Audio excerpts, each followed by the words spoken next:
Okay, everyone, welcome to today's class.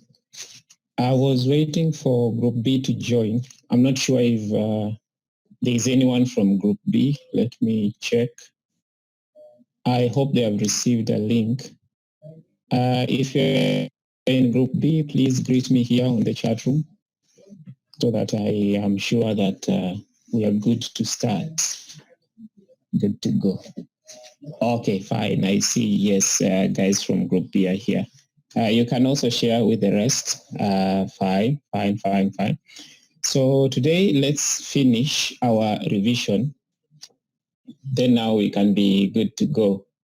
So thank you for the messages. Yes, fine. So now I hope you can see my screen. I've already shared it. We are on these slides on linear systems. So far, we have been revising. We have done all this here. So if I may reopen, where is that? Yes, so we started by talking about machine learning. We revisited the introduction that we had started on in AI. Then let me record this one. Okay, fine. Then we are revising. No, we checked statistical versus classical machine learning, understanding statistical machine learning. So we are currently here, and to be able to understand statistical machine learning, we are doing some revisions. So be that as it may, we have already talked about statistics and probability. Then now we are talking about linear algebra. Then today we'll finish by talking about calculus. So last time we talked about linear algebra, and we already talked about vectors and matrices. And today we are here on linear systems. I am finding a better way to share the videos, so just bear with me, then I will share the videos. So now, there's this thing called linear systems. I hope you have already gone through this and revised. The key thing here is how matrices and vectors are actually kind of interacting in order to get other vectors.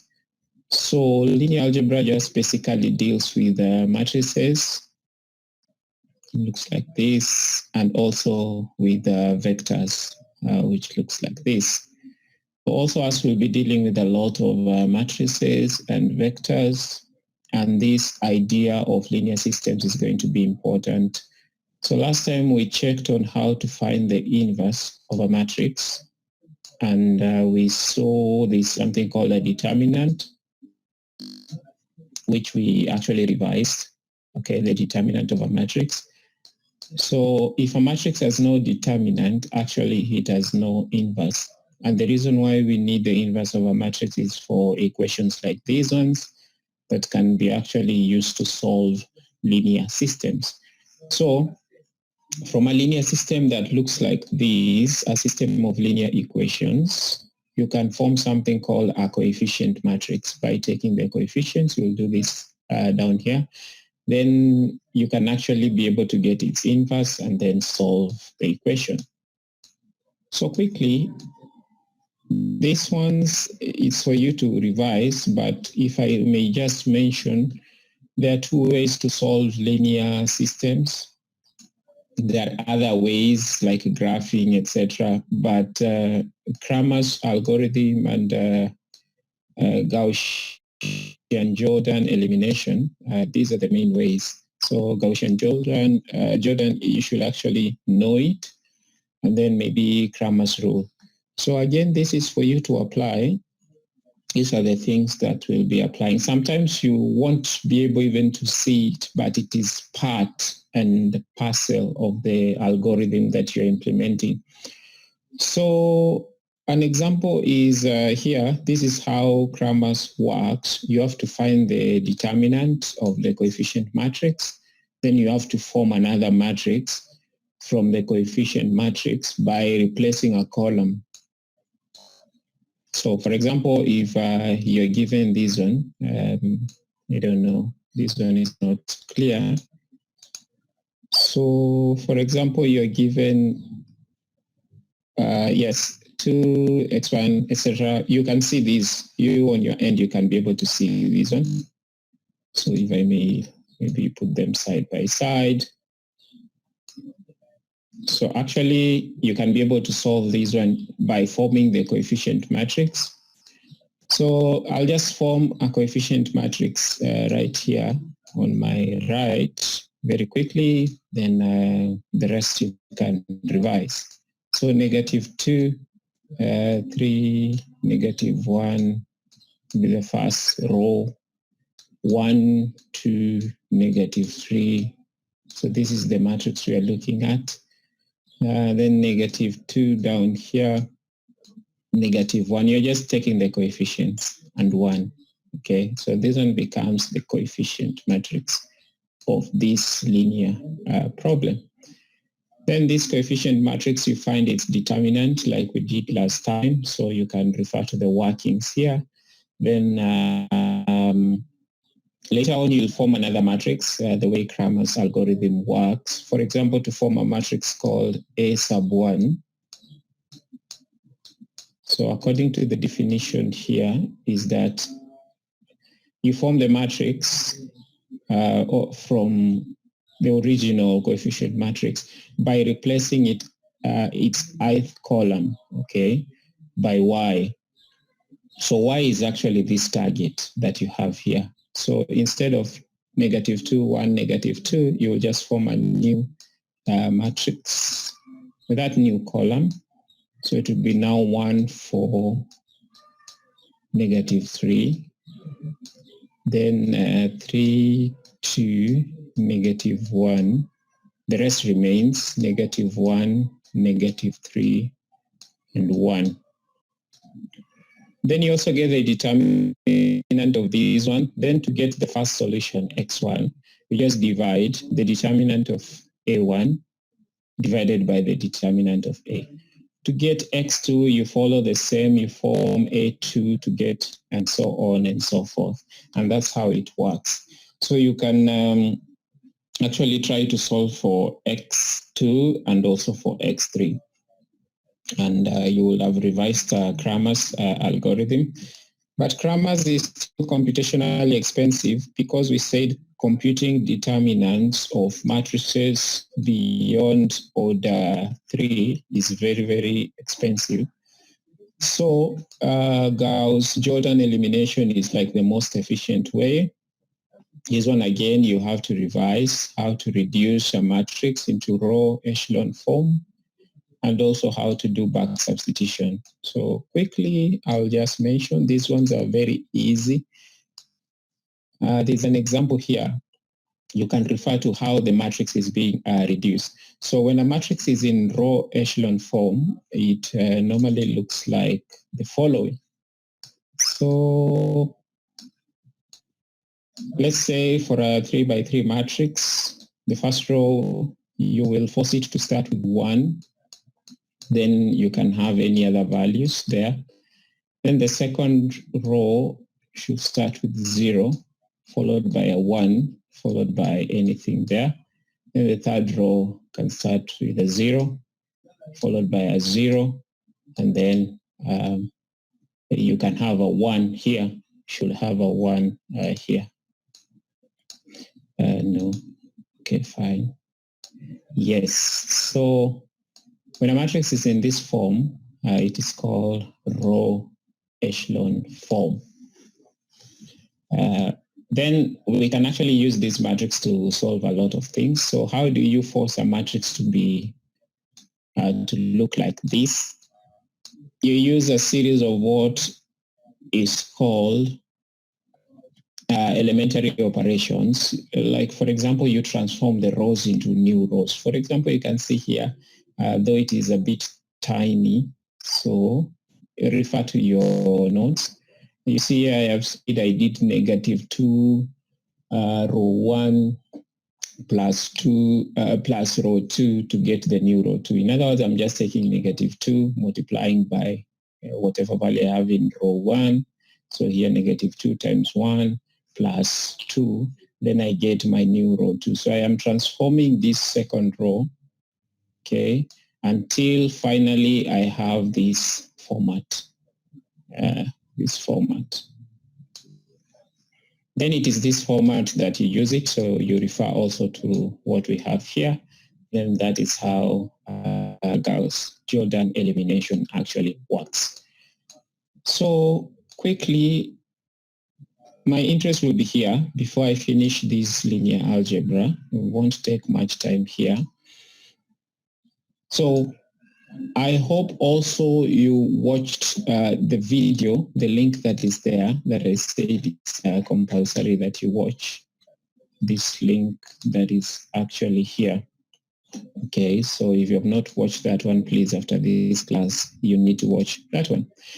So what do matrices actually do? Why are they so interesting is that matrices are able to do a lot of things to vectors. Most of these things are geometrical transformations. It means that a vector could be made to form another vector. So we call these transformations. So they can either be rescaling or rotating or doing some nice things to vectors in order to get other vectors. Sometimes they can take a vector from a two-dimensional space and take it to a three-dimensional space or vice versa. So anytime a vector or a matrix is found in a two-dimensional space, we are always going to write that one as R2. Okay, so we say the matrix or the vector is spanning R2. We actually mean it is a two-dimensional space. Sometimes you can have the R written like this. Okay, that's a two-dimensional space. If it's three, it is a 3D space and so on and so forth. So there is this thing called linear independence as far as vectors are concerned. So, and this is going to be important because it is just a way to describe the relationship between vectors. So the easiest plane to draw is always a 2D space. And it's always 0 here, the origin. So vectors normally look like this. They have a direction. So let's say this is a vector, then there's another vector that looks like this on the same. Okay, so maybe that other vector is a bit longer. And maybe there's another vector going the other way around, etc. So these vectors are related in some way because they are kind of found across a similar line.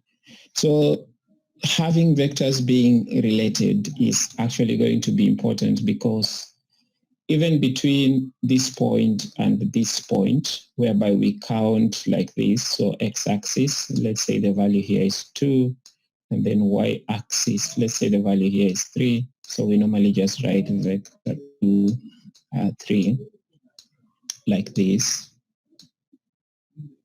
So within the space of vector 2, 3, which is from here to here, okay, there are other smaller vectors that can be defined. In fact, infinite vectors that can be found here. All these vectors we can ignore and just concentrate on this vector, given we know the principle of linear dependence.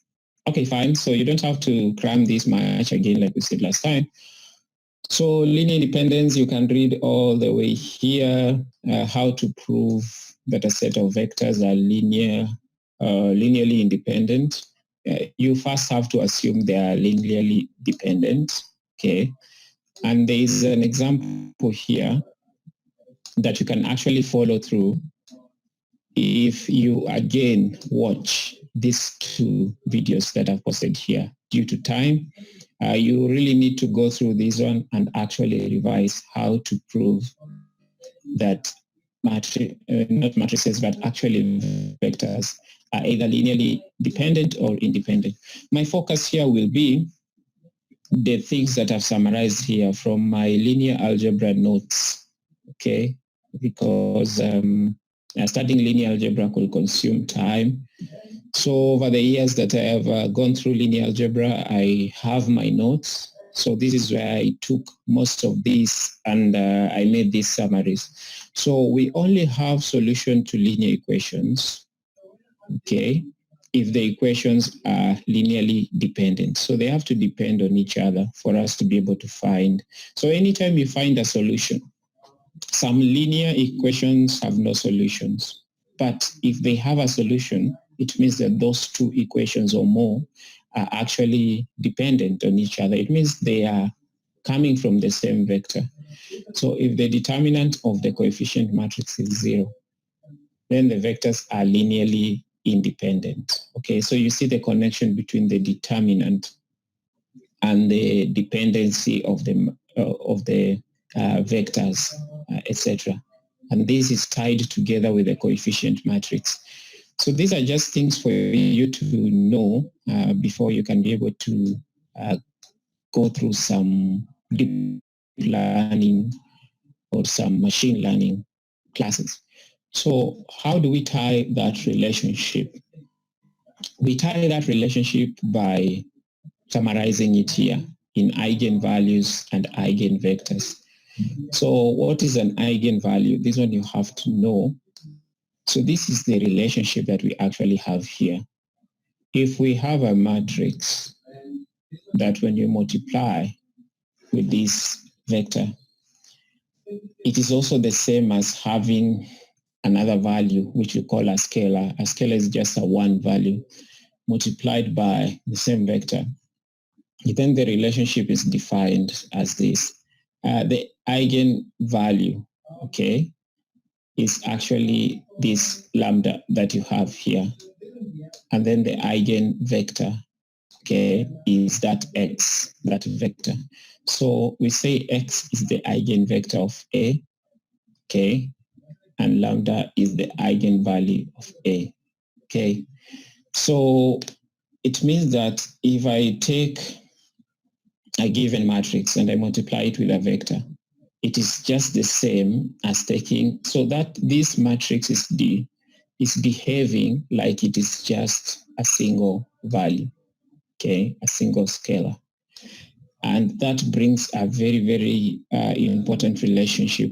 Not that x is equal to 0 satisfies this equation, but 0 is not an eigenvalue. So the eigenvalue has to be a value that is greater than 0. So again, finally, I want you to check how to find eigenvalues given a matrix. Okay, you can find both eigenvectors and eigenvalues of a given matrix. And it is actually not difficult. When you follow through this and you again watch those videos that I have used to summarize. So not for cramming, but for knowledge purposes, check on that one also. And then there's something called the definiteness of a matrix.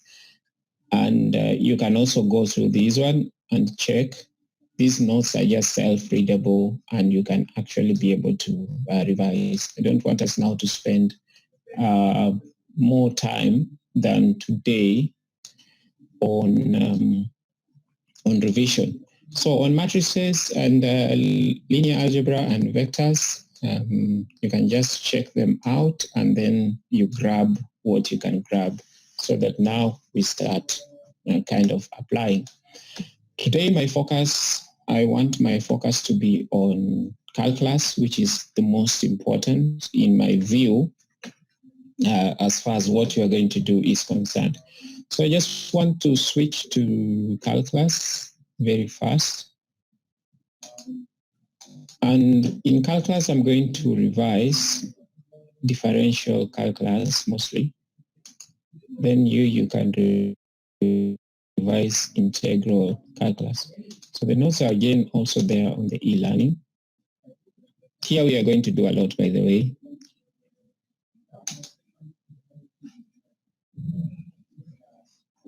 So you can open these notes. Then I take you through very fast, quickly.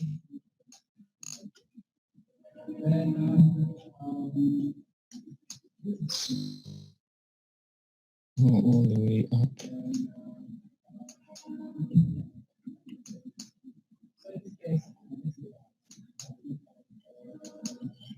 So today's class is meant for this, and it's going to be extremely important.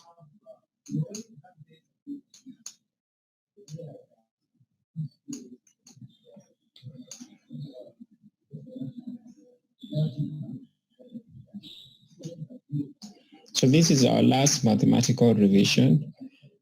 So we are still on this agenda.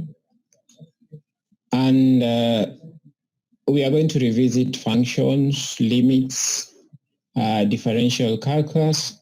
Then you can actually check out integration, which is the opposite. So quickly, I just want to start on functions.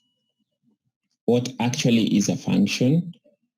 Then these are actually, now this is the heart of and soul of what we'll be doing. So functions, you know them already. They are products of relations. Again, here, no cramming. We're going to apply all this. So what is a set? A collection of objects, mostly numbers. And in machine learning, a set is going to be a data. So we call it a data set. Then there is something called a relation that can be used to merge two different sets, okay, using some rules. So that is just a basic mathematical revision that relations are actually merging different sets. And we have put up a simple picture actually here. Normally write sets like this, okay, and the elements inside the set are called members. So the members of a set. Now, my focus is here. There are some important sets that we should be aware of. The set of all natural numbers, okay, is usually written like this. That is called double N. 1, 2, 3, 4, 5, and so on. The set of all whole numbers, so it is the same as natural numbers, 0 included. It is normally written like this, double W. The set of all integers is usually written like this, okay? There is a Z here. Then we have, so anytime you see us writing a Z, we just double Z, we mean the set of all integers, okay? What are integers? Positive and negative whole numbers are like this. They have a sign. Then the set of all rational numbers. These are numbers which can be written as fractions of integers. They are usually represented using a Q, okay? A Q. And the opposite is irrational numbers, okay? Those which cannot be written as fractions, like pi, the root of 2, and other numbers like E, which we are going to use a lot. Then there is finally the most important, the set of all real numbers. These are all points on the number line. And it includes all these numbers combined, plus irrational numbers, by the way, because they are all found on the number line. So that's why we are seeing, we say that a vector spanning a 2D space, we write it like double R squared. Because anytime I draw the Cartesian plane, okay, it's like I'm combining two number lines. And in this space, I have all the numbers that can be found in a number line, positive and negative in the X and the Y axis. So anything that is spanning a 2D space, so anytime you see them writing this, they're just saying a 2D space, which is actually the graphs that we normally draw. So that should not scare you. So that's all on sets and relations. So let's go into a function, into functions. So function relates a set of inputs to a set of outputs. We will deal with functions all the time in machine learning. And even the whole of computing is just made up of functions. Then a function has something called the domain and the range. The domain is the set of all possible inputs, okay, the domain. And the range is the set of all possible outputs. And this is also important. Symbols that represent a number in the domain of a function are called independent variable. Okay, fine. There's something called a dependent variable and independent variable. So if you have a function, let me write just a linear function. Let's say y is equal to 3x plus 5. Okay. So x is the independent variable because whatever x is going to affect y. So actually y depends on x. That's why we call it a dependable or a dependent variable. So if my x is 2, so 3 times 2 is 6, plus 5 is 11, y will be forced to be 11. So y just depends on x. And this is the thing that we have here. So instead of y, sometimes we just write the function of x. Okay, so the function of x, fx, like this. And we can use any letters, but x and y, they are very famous. So we know the dependent and the independent variable. That's going to be important, especially next week as we start on something. So the function, lowercase always, it can be f, g, etc. Then it has a formula. So example here, we have a function like this. X squared plus 1, x is independent. So what does this function do? It squares the input, then adds 1 to get the output. So that's how we define a function. Then a function has a domain, so you actually read about the domain. Okay, some domains are valid, some are not.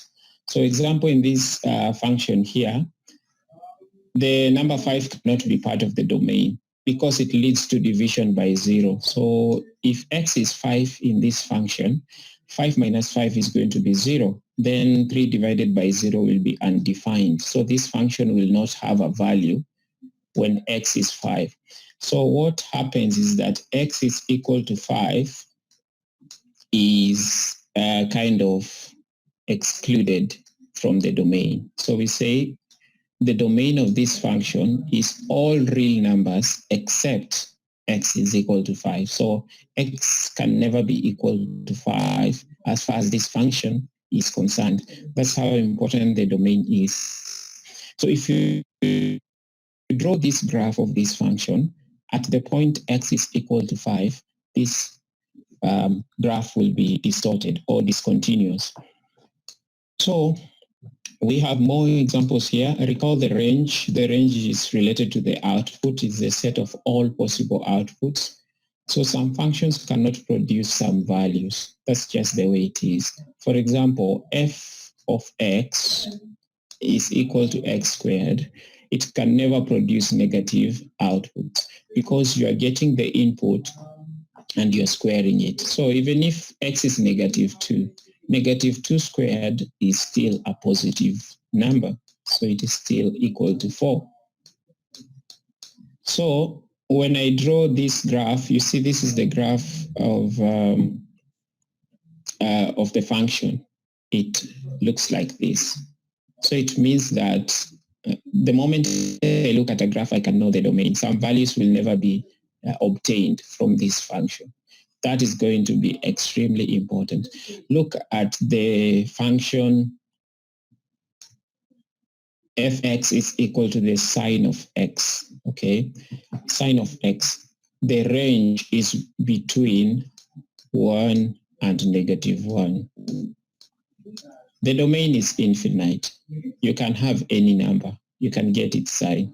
But the sign is bound between 1 and negative 1. So for us in machine learning, we are going to use the term it is bound. Sometimes we'll be looking for functions which are bound within a certain range, okay? And that will depend with what we actually want to do. So these are just examples of range. This is revision. So quickly, types of functions. We have different types of functions: polynomials, exponentials, logarithms, trigonometrics, and all these are types of functions that we will be dealing with. Very quickly, polynomial functions, their definition is here. You can check them out. And then we have examples here, down here. So you can actually start to see the shape of these functions like polynomials, okay? So in a polynomial, there is an order, okay? It can be linear, quadratic, cubic, and then it has different variables. Okay, when it has one variable, it's called a monomial, two variables, binomial, and so on and so forth. Then we have linear functions, which are actually now polynomials, and you see how they behave. The most important thing I can point out here is the gradient or the slope of the function, which tells us how the line is kind of flowing within the space. So if m, so m here is the gradient, okay, or the slope is rising, okay. If m is greater than 0, the graph is rising, okay. So you see this graph, we normally move from this side going to this side. So this graph, so anything that looks like this has a gradient of greater than 0, okay. Then this other one is decreasing. So anything that flows like that, the gradient is less than 0. Then we have the y-intercept and the x-intercept. The y-intercept is the place that the line actually cuts the y-axis. Okay, so for this one, the y-intercept will be here. So at the y-intercept, x is always 0. Okay, and at the x-intercept, the value for y is always 0. So then we have quadratic functions. You can check them out, still the same. Exponential functions are more interesting because they look like these.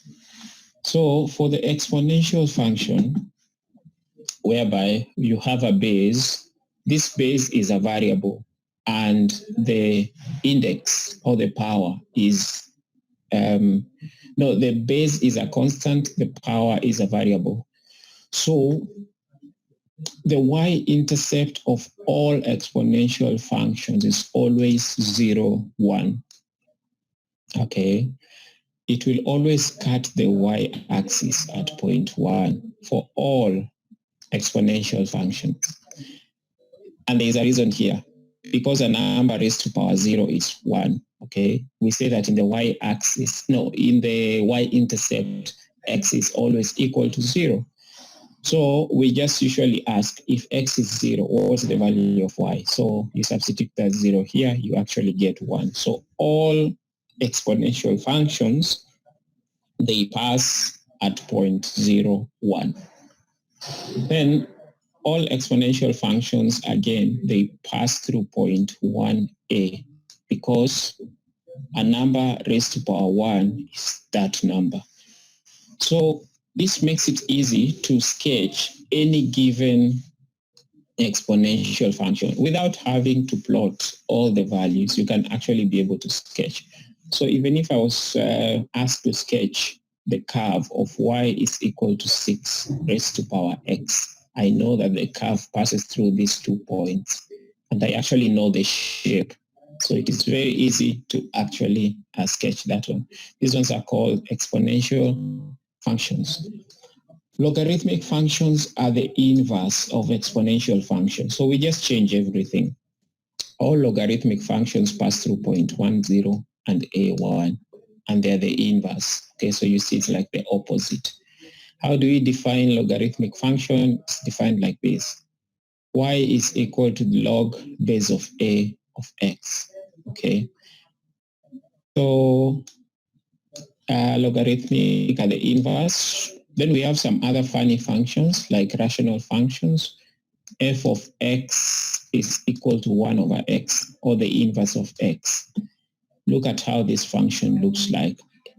The function is discontinuous here. Okay, there's a discontinuity here. So it is kind of divided into two. These shapes are going to be important in machine learning. Look at the graph of 1 over x squared. It is kind of misbehaving like this, going all the way to infinity, all the way up there. So all rational functions, they are discontinuous for those values that make the denominator to be 0. Okay, and you can actually check those ones out. Radical functions again here, and different types of functions. The absolute value function, look at the shape of this curve. So the shape is actually very important.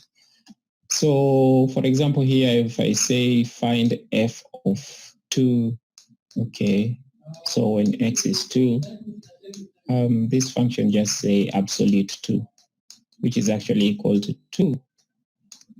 If I say find f of negative 2, okay, it's equal to absolute negative 2,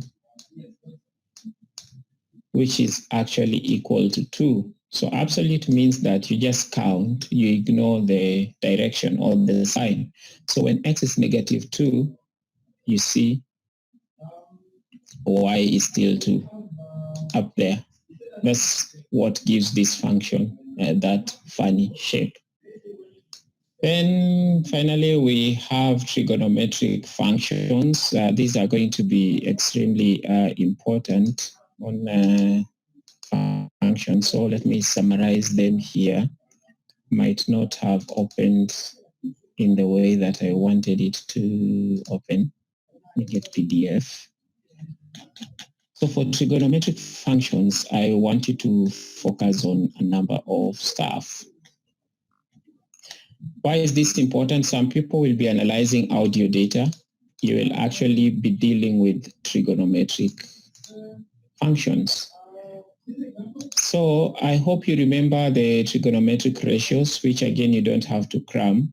You just have to be aware of. Sine is usually opposite of hypotenuse, blah, blah, blah. And then there's the opposite of sine is known as cosec. Opposite of cos is known as sec. Opposite of tan is known as cot. And then these are just the inverses. So for example, sine is opposite of a hypotenuse. Then cosec is the inverse of sine. So it is hypotenuse over opposite. Those are called trigonometric ratios. There's 6 trigonometric ratios. There's usually a triangle which you can use, and you can actually check here the table and how to convert degrees to radians. And there's something called a unit circle. You might need it when analyzing audio data or any data that has waves. So machine learning is multidisciplinary. Sometimes the data has waves, and these are the things we'll be analyzing. So again, you check here about the amplitude and the period, and you can actually see there is a range to this wave that we actually have here. So these are the 3 main trigonometric ratio graphs. The graph of y is equal to sine x usually looks like this. That is one period, okay? The period is the moment after which the graph just repeats itself. The graph of y is equal to cos x looks like this, and tan misbehaves, so it looks like all these 3 different things. Now, my focus is here because these functions, we are going to use them in machine learning. They are called hyperbolic functions, okay? Hyperbolic functions. Now, there are 3 hyperbolic functions. This is called hyperbolic sine. You don't have to cram it. You just have to know it exists. So these are the shapes of these hyperbolic functions. So the first one is the sign of x, you see it here. And then this is being compared to the hyperbolic sign. This is the graph of hyperbolic sign. Then hyperbolic cosine or cos, okay, has this formula. And then you can actually see how it appears here. But now the most important is going to be tan h, which is called hyperbolic tangent. We are going to call it tan h, which is the same as hyperbolic sine divided by hyperbolic cosine. And it's just those two formulas combined. Okay, so it gives it this formula. Now, because of the shape of this tan h, it's going to be a very useful function as far as activation is concerned. And I will discuss it when we get there. So the hyperbolic tan, guys who are looking for a graph or a function that has this S kind of a shape, then hyperbolic tan actually has that shape. I told you the shape is one of the most important things here. So even though tan misbehaves like this, but hyperbolic tan looks so smooth and in a nice kind of a function. That's going to be important. So finally, on functions, all functions can be transformed, okay? They can be translated, reflected, and rescaled. And you can actually read about translation, reflection, and scaling. So I can scale one function in order to get another function. So to wrap it up on functions, we have different types of functions, from polynomials to trigonometric, and we will be dealing with all these types of functions. Then you can have one function being changed into another function, etc. So for example, if this is a wave looking like this, okay, then this wave, it can be amplified or it can be rescaled, okay, such that now it's a bit larger like that. These are the geometrical transformations. Okay, so you actually see we have now formed a new function, okay, and we have increased the range by a given factor. So sometimes I don't need to cram the function. I can just transform one function into another, and that's we are going to use that also. So now, very fast, we go to the limits of a function, okay? The limits of a function. So what is a limit? Now, I'm going to summarize what a limit is, and this is extremely, extremely important. So if you can get it, please do. So the limit, now we are going to do the following. Number one, we have said we have a dependent and an independent variable, okay? So x is usually independent, then y is dependent, okay? So when we have, or when we are finding the limit of a function, okay, like it says here, we are going to ask ourselves, as x is approaching some given value, okay? So x is tending towards some value. So as x tends towards some value, to which value does the function tend towards, okay?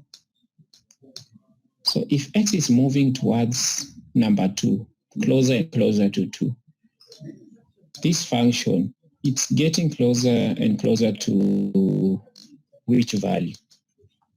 Why is that important? We're going to see. So as x, which is the independent variable, okay, it's tending towards some value. What is the function, or what is y, the dependent variable? Because these are the same. What is y tending towards? And that is the maths of the limit. So we normally write that one like this. A limit of function x, okay, limit of the function as x approaches c is equal to L. So L is the number now here. L is that number that is actually here. And that is actually what limits are. So the limit of a function is going to be extremely important. And I have summarized something down here that is not opening on my board. So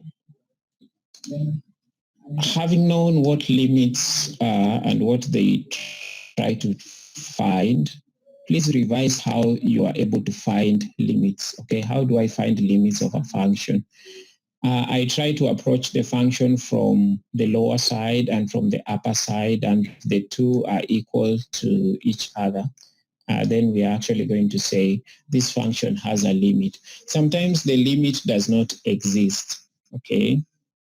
And we are going to say limit does not exist. So here we say example, there is a function x squared minus 25 divided by x minus 5. We are meant to determine the limit as x is approaching 5 if it exists. So actually, how do you find that one? So this is revision. So 5 is the magic number. We want to know what is the limit as x. So we're asking ourselves, as x is approaching number 5, what is y approaching, or what is fx approaching? Which value does the function approach? So as x approaches 5. So how do you do that? They normally say you just kind of find a range. So we go one step lower, so 4 and 5. Then we go one step higher, 5 and 6. Okay, then we approach 5 from, this is the lower side, and from the higher side.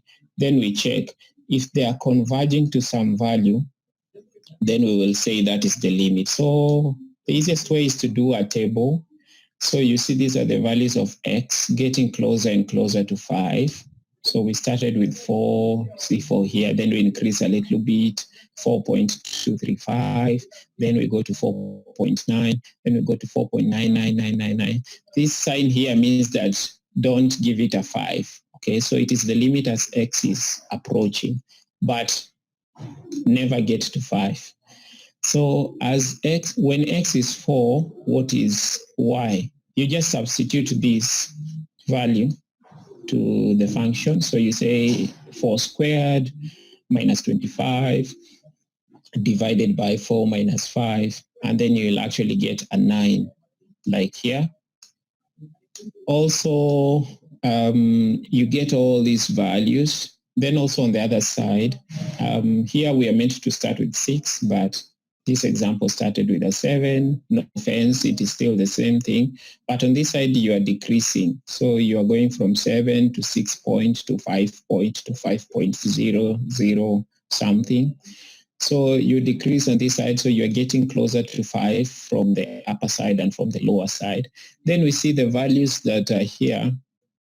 Actually, like when x is approaching 5, okay, the function is like the function is approaching the value 10. So we say the limit of this function is 10, okay?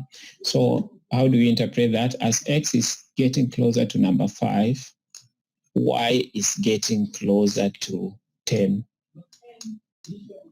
That is going to do like a lot in calculus. So that's what a limit is. As the independent variable tends to some value, what does the dependent variable tend towards? Okay, sometimes the limit does not exist. You can check out this example.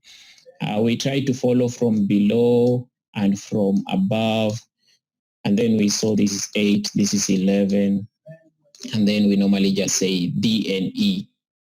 It's just swag in math to say that does not exist. Good. As we won't be calculating this in the CAT, we are actually doing this in order to do the next segment. Julie has a question. How do we come up with those other values in the table? Which values? The X and Y. Like, for example, if I understand your question, for example, let me go back here very quickly. I don't want you to cram this, but to understand it, good. So How do we come up with 4, 4.235 maybe? You just guess these numbers. I could just start with 4, okay, provided I start there. Then I get closer to 5. The next value I could say, me, I'm just using 4.496 or whatever. You just get closer and closer to 5. So finally, just ensure you have 4.9 something with many nines. But don't become like, don't make life tough. Don't have like a million nines here and then you want to know now.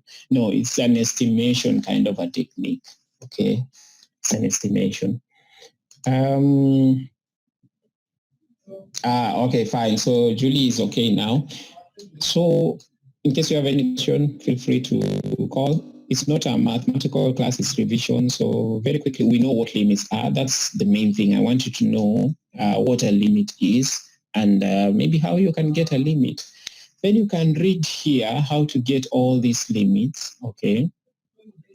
You can just revise. Of polynomials, you just directly substitute. So for example, here you just take this one, it will give you the limit, okay, for polynomials. And you can read all these principles. I want to go through these ones. There's another one called limit to infinity.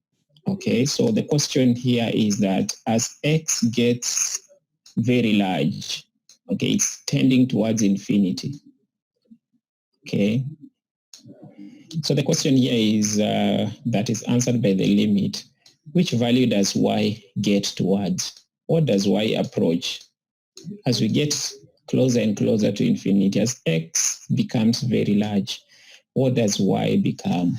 Okay, and you can read here and actually be able to see. There's an example here. If the function is 1 over x squared, okay, so as x is getting very large, it is going towards infinity. Okay, what does y go towards? Okay, and you can just investigate always. So we don't write this, we just write, so we don't write this, we just write the limit. Okay, you already know this.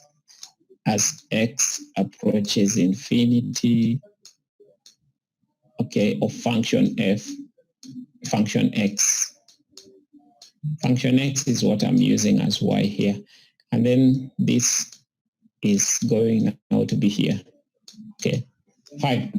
So we can plug in some numbers and actually see 1 over 1 squared is 1.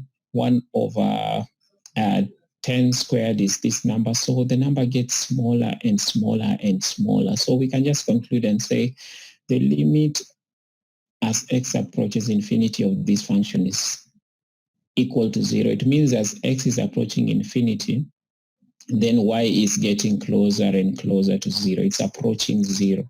Okay, that's the definition. So finally, I think now I'm done with limits. The rest is just revision. Okay, so the reason why we did limits is that it will lead us here. And so I don't want you to fill your head so much with the limits. Now, I want you to fill your head so much with this one now. Fine, so differential calculus is the branch of calculus that converts limits into differentials, okay? So the idea here is that we can be able to find the rate of change. Again, I want to explain.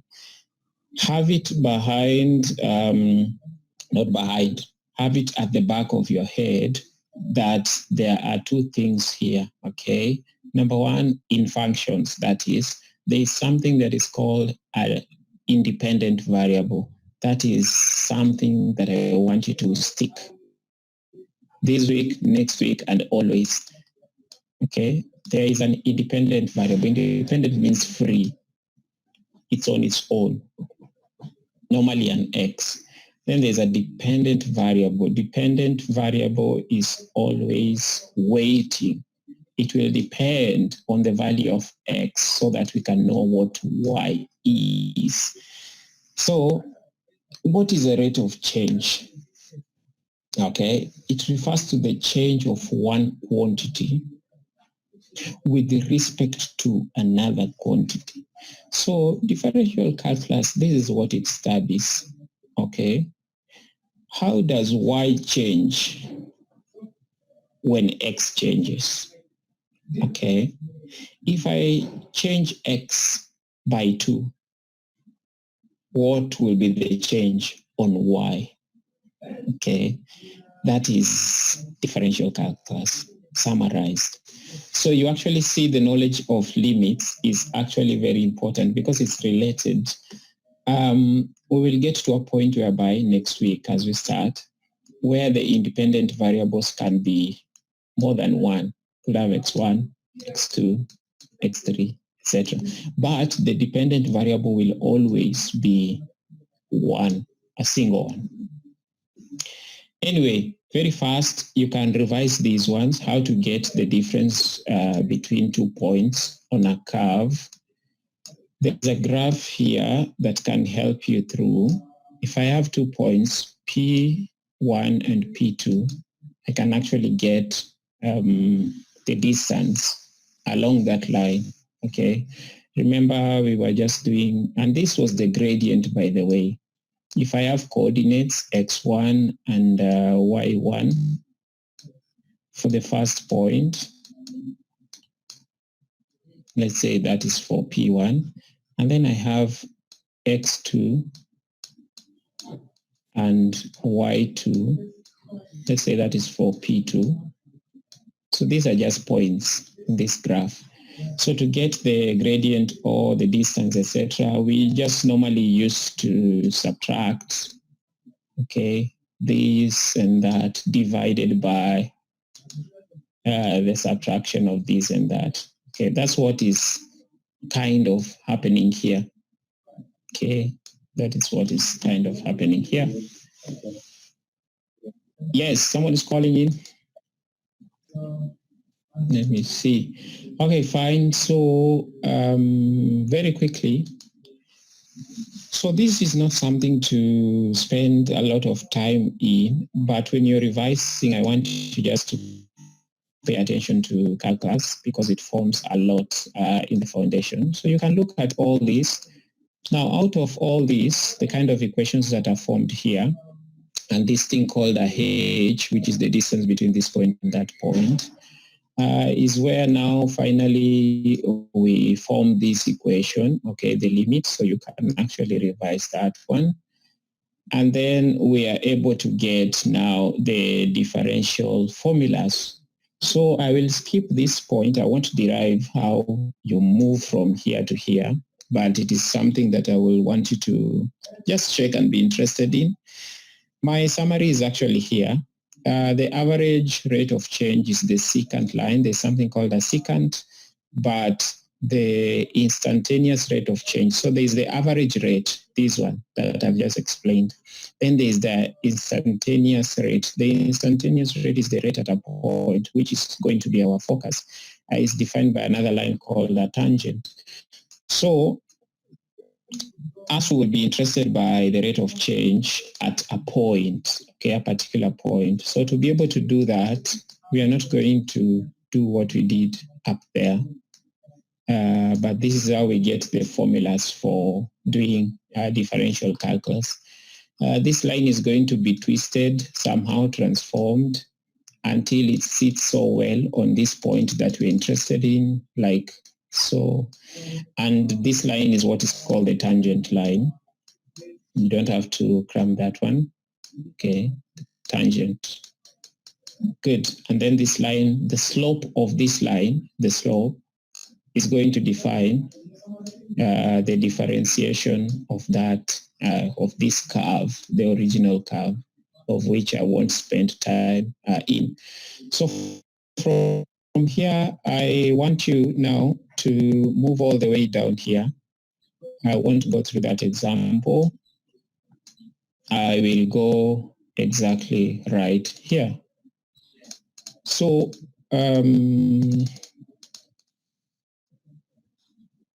good. So these are the rules of differentiation, and they are going to be important. So this is what we are going to revise today. Then we finish. We'll finish early, so please don't ask for a break. We are just having fun as we revise. We have not yet started, so no cramming. It's relaxing and focusing. So the rules of differentiation. Rule number one, when I differentiate a constant, it's a zero. So anytime we are finding differentiation, they can be written in any format this way. It can be y prime or f prime of x or dy dx, and any of these sides, okay, just means find the differentiation of y with respect to x. In other words, when we change x, how does y change? Okay, that is the thing. Fine. So someone's mic is on. Good. So these are the things I want you to pay attention to. Number one, when I differentiate a constant, like you are given this function, then you're asked to find dy dx or the differentiation or first order derivative. The answer is zero always. Then there's something called a power rule. If you're given a function like this one, y is equal to 3x power 5, you just say 3 times that power, okay? And then, so the formula is here. This is the formula, okay? So k times n, x remains. The power is, you subtract 1 from the power. So the differentiation of this one becomes 15x power 4. Okay, so 3 times 5 is 15. X is 5 minus 1. And we all know this from high school to our mathematical units.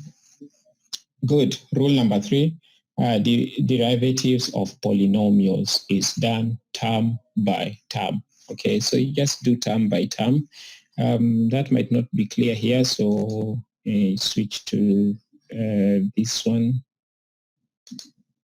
Okay, so term by term. So you can focus on that slide.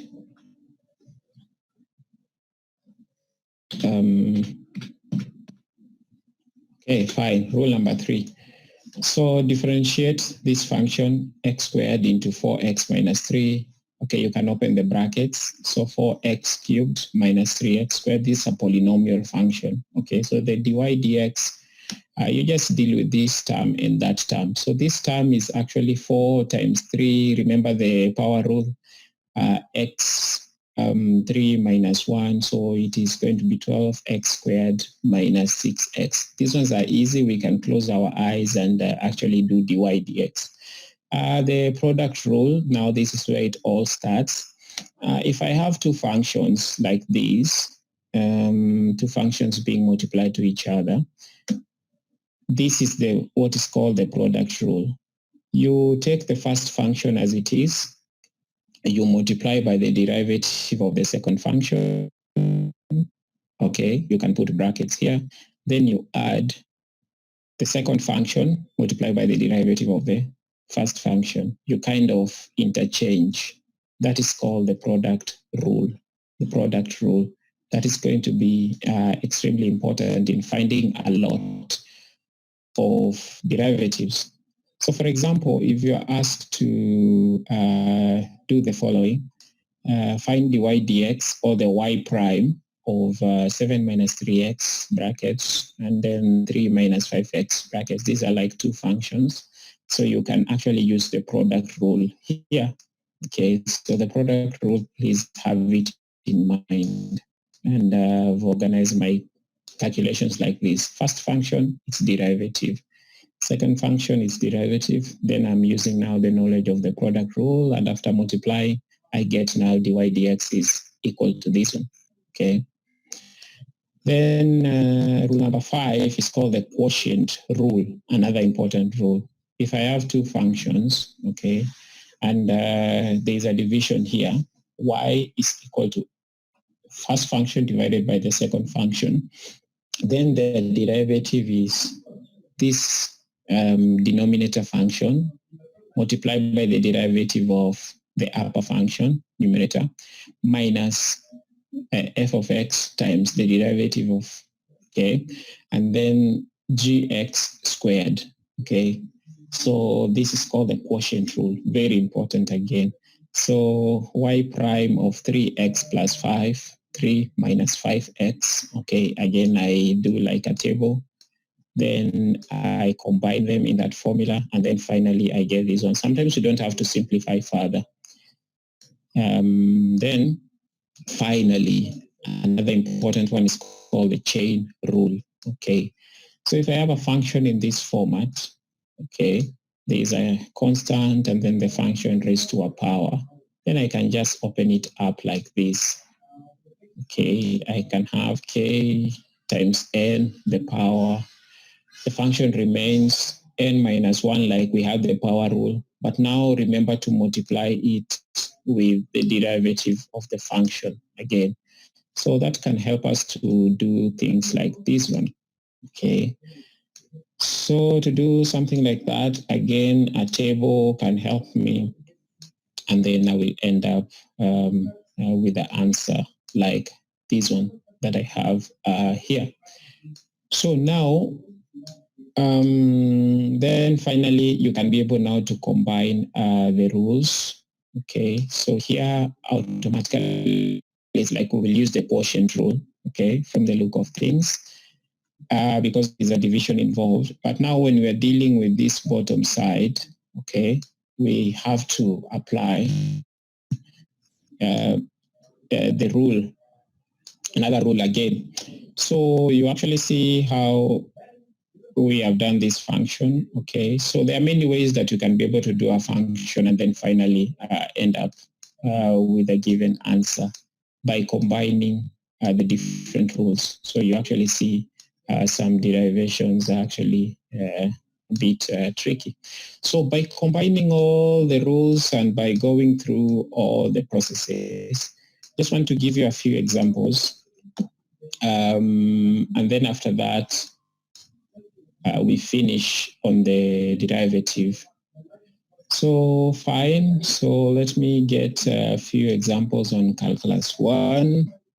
And then you are able to try them so that I see if you can remember. This is going to be the most important, by the way. The most important applied mathematics and calculus here. Calculus 1. Okay, fine. Derivatives. Very good. Product rule, trigonometrics, I'm going to deal with those ones in a moment.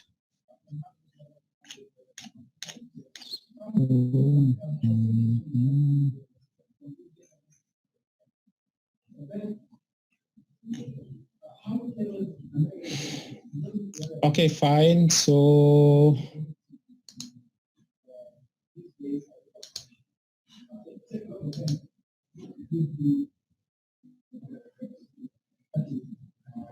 I want you to try this one. Let me snip it.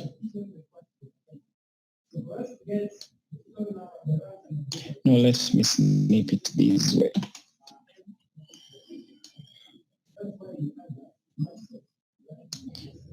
Then I post it on the board.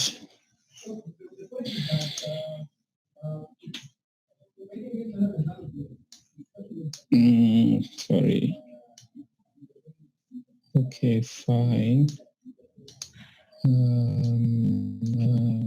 Just a moment. Return the pen. Do the paste. Yes. And yeah, true. Okay, fine. So I'm not sure if you can see that one. I want you to take some time and try to find dy dx of what you're looking at. Okay, I don't know what this pen is. Find these two, A and B. We can be back in like 5 minutes. Okay, so try and find the derivative of these two functions. You apply all the rules that you know, we can check the notes, and then we can be able to continue. Okay.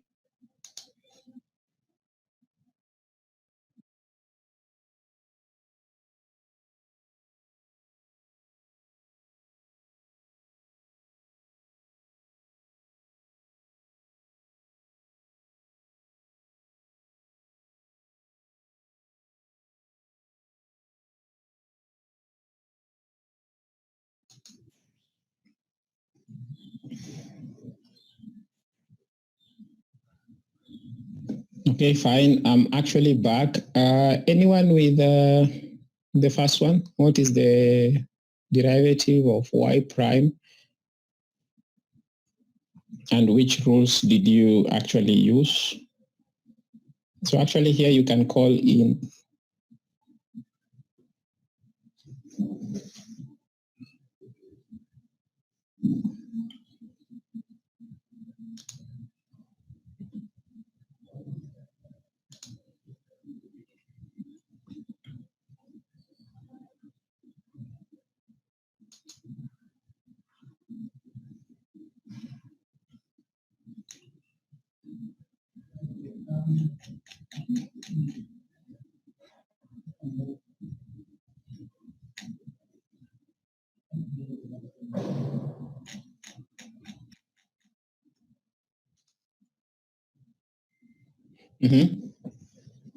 Now the feedbacks.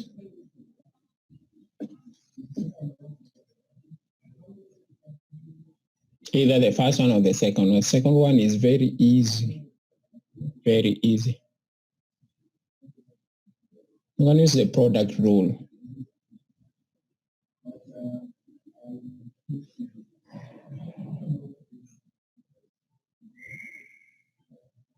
And you don't have to simplify it to the farthest. After applying the rules, you can leave it like halfway.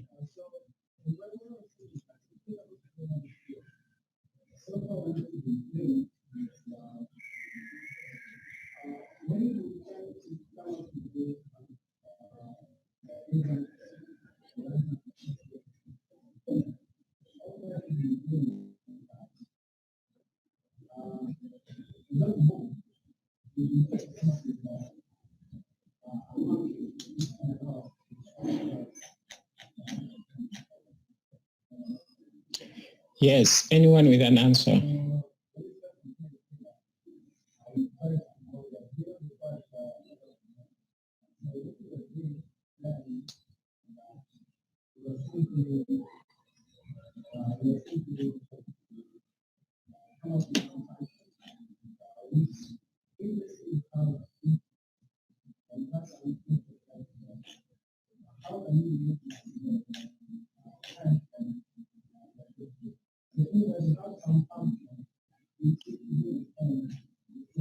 Maybe today we can start with Rebecca. What have you found? If you can hear me.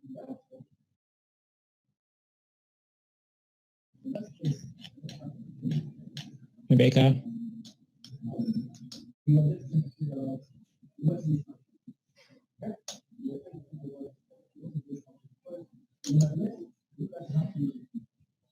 Still calculating.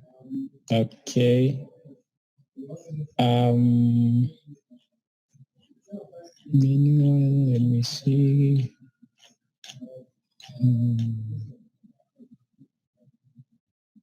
Quite a number. Edmond, any feedback?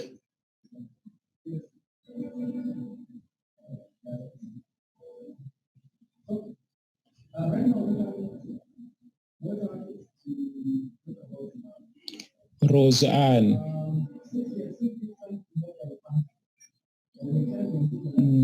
You can hear me.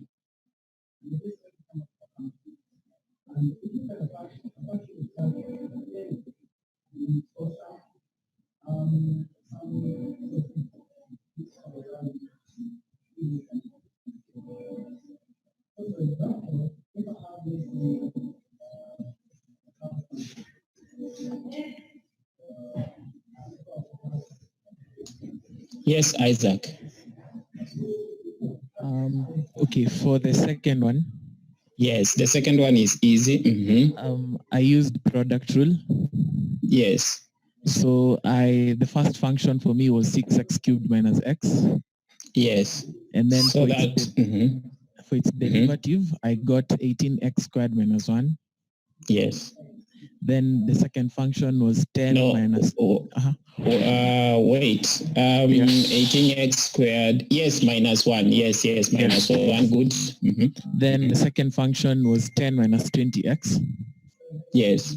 Then its derivative, I got negative 20. Yeah, true. Then now combining the two.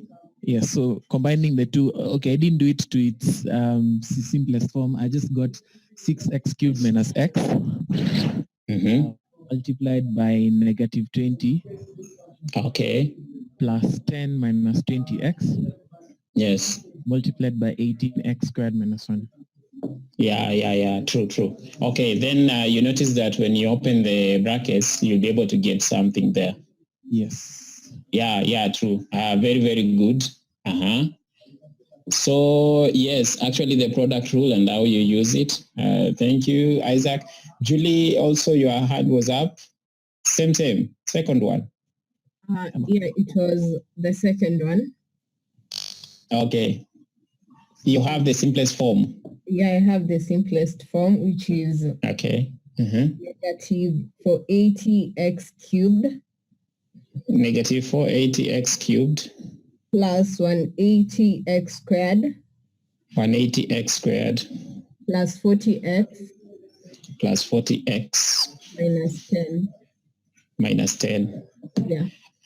Okay, fine. We'll be checking that one in a moment. Thank you very much. Good. Okay. Anyone with the first one? Yes, Vanessa. First one? Yes. Where the first... You have the simplest form? Yeah. Okay. So the simplest form is negative 4x cubed. Okay, negative 4x cubed. 6x squared. Plus 6x squared. All of it divided by 3. Okay, divided by 3. Into brackets x cubed. X cubed. X cubed. Okay. Raised to power 2 over 3. Raised to power 2 over 3. And then into brackets 2 minus x. So what is in the bracket, everything or just the denominator? Just denominator. Okay. So let me just type it in the chat. Okay, fine. Thank you very much. Okay. So even before Vanessa types, I know I'll get a maths editor that we can actually share by the entire class, so that it's like someone going to the board and actually writing. Okay, fine. That's very good. Just pull it here. I just pulled it from the calculus. Waweru, yes. You have a feedback. Yeah. Yes. The first one. Yeah. This is what I got. I got negative 2x cubed. Negative 2x cubed. Yeah. Minus 6x 5 over to the power of 5 over 3. Okay. Plus 10x to the power of 2 over 3. Okay, that's the second one. First. The first one. Yeah. After simplifying everything. Okay, fine. Okay. Yeah, but yeah. Yes. Okay. Thank you. Okay, thank you very much. Vanessa has already typed. So the denominator, yes, x power 3 raised to 2 over 3. Then there's another bracket, 2 minus x into 2 over 3. Okay, fine. So you notice that, so let's just pull There are some solutions here. Then we check. Then we see. Okay, fine. So according to the book, they were able to get, this is the first one. Okay, yes. You see, it's quite a long calculation. So, okay. Let me see the equivalence here. So actually the idea here is that you need to strip this power, okay? The cube root of something is the same as raising it to power 1 over 3. So it's the same 2 over 3 here. Then you use the product rule to strip the two functions like this. And then you keep on expanding until you get somewhere closer to this. So let me see the similarity. Vanessa, which rule did you use? I use the chain rule. The chain rule. Let me see if the chain rule applies here. Why did you use the chain rule? Because, okay, I assigned the square root, the first square, what's it called? The cube root as Yes. u, and then Yes. the second part, I mean as f, and then u as x squared 2x x squared. You substituted some other letters. Yeah. Okay. I see where it's coming from. But now when you use the chain rule, actually the power here is 1. Okay, because like this is like the main function here. Okay, fine. Okay, thank you. But it will be easier now to use just to view these as two functions, okay? And just try and use like the product rule. But whichever rule you use, sometimes you just find yourself like flowing, etc. So the idea here is that when you see like two functions like so, you can actually just directly move to the chain rule. So now, yes, Vanessa. I saw your hand up, or you're fine. Wanted to take it down. Okay, fine.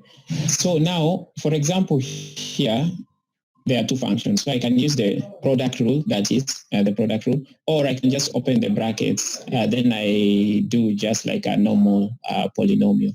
Anyway, these ones you just practice so that you're familiar. So we won't be testing that one, but we just want to know how to compute derivatives of certain functions. But I told you that in the assignments, assignment 1, mathematics for machine learning, I'll just give you some of these things so that you practice and then you submit and then you'll be good to go. Anyway, those are the rules up there, and I'll give you questions which you'll submit as assignment 1 that will cover from probability all the way to calculus. So very quickly, let's look at special functions. These are like special functions. There is what we call the natural function that has a number that is normally called an E. E is called the Euler's number. Then there's a special function that can be used to describe E. It is usually this one, 1 plus 1 over n raised to power n. You see I plotted the graph here. So as x, my pen, as x tends towards infinity, we can see here, as x is growing, y is tending to approach this number E. Okay, so the curve tends to get closer and closer, but it never touches this line, but it gets closer and closer. Okay, we call that the natural exponential function. So what you need to know here, this is now like the main things here, is how to do derivatives for these special functions. And examples are actually there, but we start right here with this first rule. The derivative of e raised to power x is always e raised to power x. So if you're told that derive the following function, y is equal to e raised to power x, you don't go into a lot, you just say y prime it is still e raised to power x, okay? And that's going to help us a great deal. That's the first rule in these special functions. Then the second rule here is that if e raised to power, so if e is raised to a function, okay, the derivative, we are going to open it up like this. For example, derive y is equal to e raised to power 2x. Okay, this is the same as doing the derivative of that function that is found at the top there, that is 2x. Okay, so the derivative of 2x, we know it's 2. Okay, and then you multiply that by whatever you originally given. So that example is easier to follow when you have examples like these ones. Okay, so you look at this example. So the answer to this one will actually be the derivative of 2x, which is 2, multiplied by what I was given. So the derivative becomes this one. Y prime is equal to 2e raised to power 2x. So these ones again, you just go through them and practice, and then you are able to see. Then finally, not finally, but quickly, I move down here. Note that y is equal to e raised to power x is called the natural exponential function. And it's going to be important. Remember, exponential function, they always pass through at this point. Okay. Now, logarithm to base e are usually called natural logarithms. Okay. And they are usually written like this, ln. Okay. So you must remember this. It's going to always appear that when I say the natural log of x, I actually mean x to base, log to base e of x. Okay. So ln, natural log, is log to base e. Okay. And what is e? E is that long number that we talked about up there, 2.7 and many other numbers. It's an irrational number. It never ends. So the derivative of exponential functions, you also go through this. Okay. Find the derivative of y is equal to 2 raised to power x. Okay. This is the same as just multiplying 2 raised to power x and getting the natural log here. So here is where you need to focus. So suppose y is equal to a raised to power u of x. This slide never opens well. A is a positive constant, etc. So you go through this. Okay, so the derivative multiplied by the natural log of a. But now you have to remember that the natural log of e is always 1 because we mean here log to the base of e is actually equal to 1 because e raised to power 1 is actually just e. So now look at all these examples to be able to familiarize yourself with all these special derivatives. Okay. You can look at more and more examples here. The derivative of natural logarithmic functions is the same as taking the derivative of the function divided by the function itself. So if you're given something like y is equal to natural log of 2x minus 3, okay, you will take the derivative of this function here, which is actually a 2, and then you divide it by the function itself, and you will actually be able to sort a lot of issues this way. Fine, so I won't spend much time here how the power rule is actually used and the product rule. These ones I've made nice notes so you can follow through.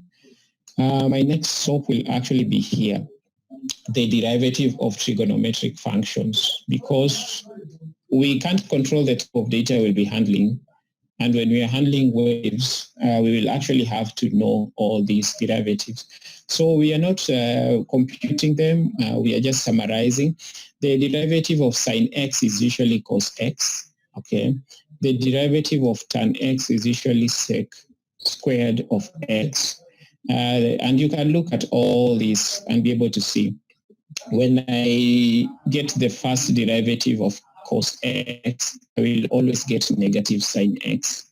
And you can look at the rest of the formulas from here. It makes it easy for us. It means that we can do a number of questions, even by not going into so much details. So, for instance, if you're given that example there, please look at that example. Differentiate the g of x is equal to 3 sec x minus 10 cot x. Okay. You will try this one by looking at this. Okay. I did the second one. Find the first order derivative or p prime. So here we can always use y's and p's and t's, any letter, but we normally use x and y. But now we are using p here. So p is 5 sine x cos x plus 4 cosec x. So for this first term here, we use the product rule, okay, just like we were doing. And I use these rules here, okay, to get the derivative. Then I'm able to do it, and then finally I get this, which I don't simplify further. This now is the answer. So trigonometric functions are also very important. You will always be working with these rules if we ever encounter trigonometric functions. Maybe we need an audio wave to change into another wave, etc. And that will actually be good. Also for hyperbolic functions, those rules, I just put them there, that in case you need them, you will be turning back to these slides. So now we are going to take just about 10 minutes, and now this Heart of Calculus is going to help us now solve some very, very key problems in machine learning. So we call that section Applied Derivatives, okay? First, I know how to compute the derivative, then I actually use it. So how can we use derivatives? So quickly, stick with me.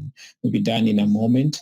So I first start by discussing high order derivatives. This is very easy. For example, take this function, okay, and then I ask you, derive this function 4 times, or differentiate this function 4 times. The first time we will get 15x squared. We already know how to get that one, minus 6x plus 10. Okay, that's called the first derivative. Then if I derive this one now, my answer, I get the second derivative, which is 30x minus 6. Okay. Then if I derive this one, I get the third derivative, which now is 30. Okay. Then if I do the fourth derivative, now I get a 0, because when you derive, when you compute the derivative of a constant, is actually a 0. We call this the high order derivatives, and they actually have a lot of applications. So that's what we are going to be applying, high order derivatives. Fine. So what can high order derivative help us? I'm going to summarize here quickly. For example, the first order derivative that we have been computing, okay, can help us to get a number of things. Now here you must pay now attention, because this is going to be the way we are going to train our neural networks, and also the way we are going to train regressions or regressors, and the way modern day deep learning actually works. So this is, I'm going to mention them right here and right now. So first order derivative and its sign can tell us where the curve is rising and falling. That's going to be important, because in machine learning, when we want to reduce the error, we want to look for places in the loss function where the curve hits a minimum, Okay, that's going to be so interesting in our case. So where the curve is rising and falling is going to be a point of interest. And you can actually look at the diagram here. So if the first order derivative is less than 0, okay, the curve is falling. If the first order derivative is 0, the curve is flat. If the first order derivative is greater than 0, the curve is rising. And you can actually see all these places on the curve. So even without plotting the curve, we can do our computation by knowing at this place, the curve is rising and the curve is falling. That's the first thing. So if we wish to find the range of values for which the function is increasing and decreasing, we look at the positivity and the negativity of the first order derivative. So if you're summarizing, the first order derivative can be able to tell us where the curve is rising and falling. Then number 2, there are some things called critical points. It is where the first order derivative is 0, okay? Or the first order derivative is undefined or does not exist. Very good. Not for cramming, to be applied from Monday. Now I move to optimization. What is optimization? It is the act of trying to find the extremas of a curve. This can be the minimum, okay, which is the minima and the maxima. This is going to be the heart of training or of learning of many models. So read here what global minimum and maximums are. There's a curve here trying to illustrate how to find, not how to find, where actually they are located. There's an illustration here. I want to point out the following. The extremas. We have 2 types of extremas, the local and the global. We'll be interested in these things. Okay. So first order derivative has information on how we can find the extremas. Okay.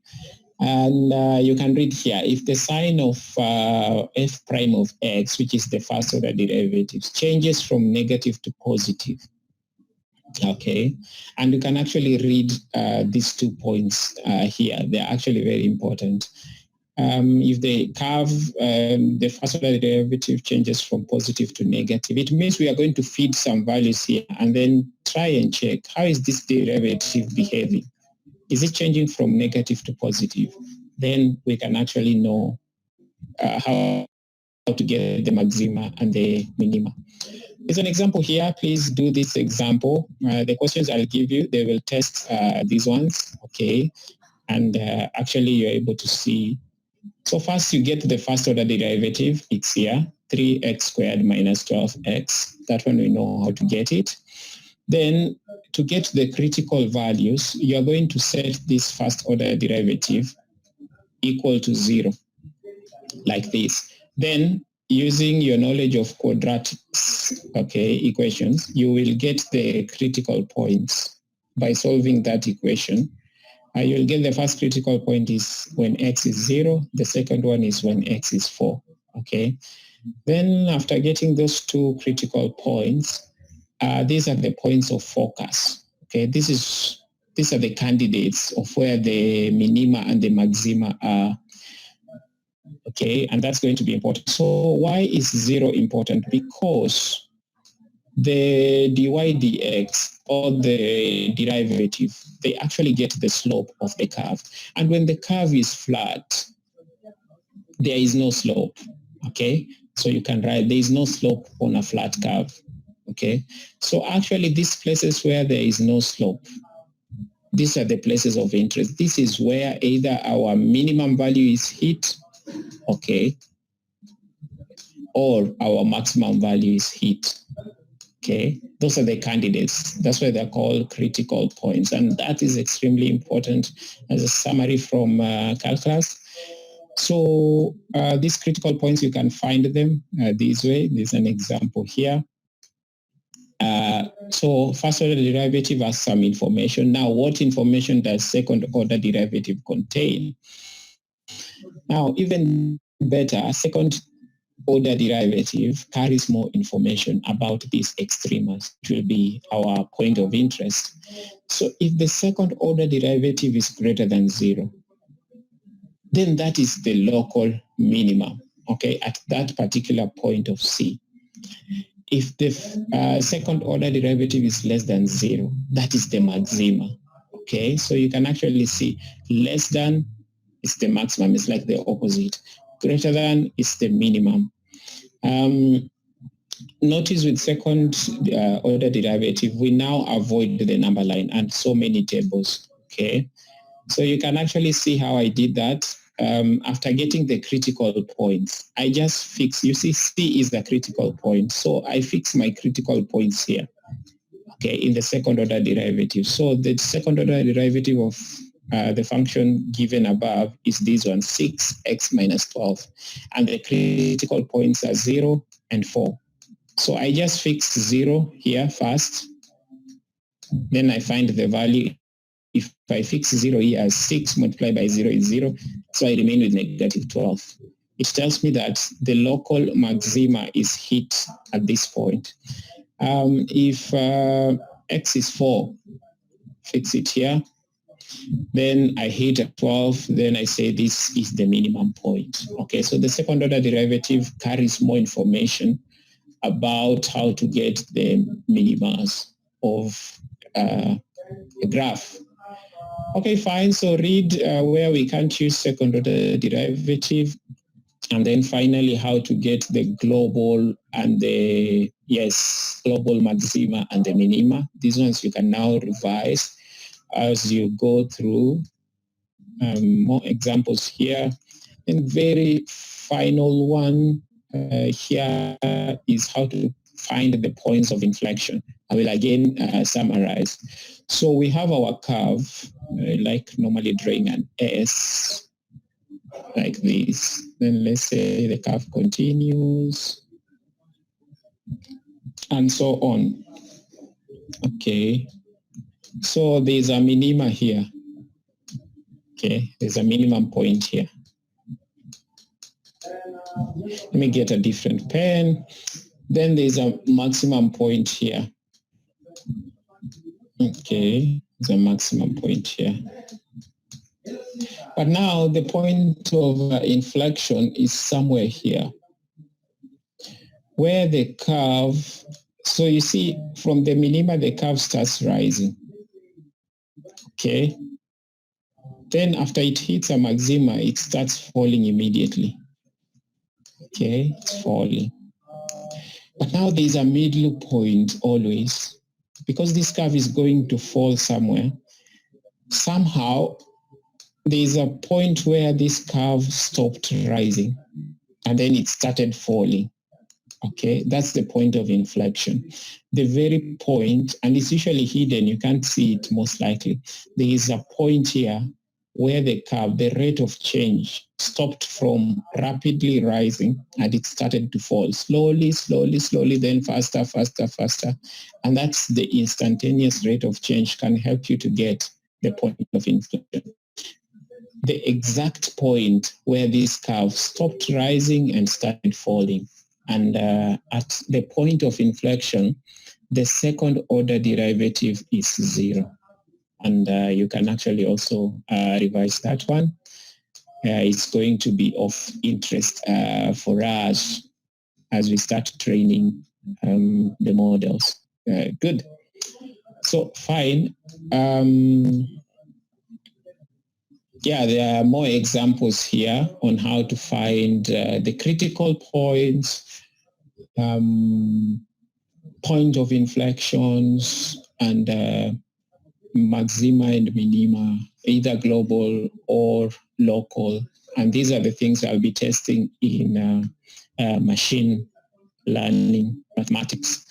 So this is the summary, a very quick recap that we have just done on differential calculus. You can revise integration or integral calculus, but not much. Maybe we can revise if we need it, but differential calculus is what is mostly used, especially when we are training our networks. So that is where we wrap. Finally, that's where we wrap it up.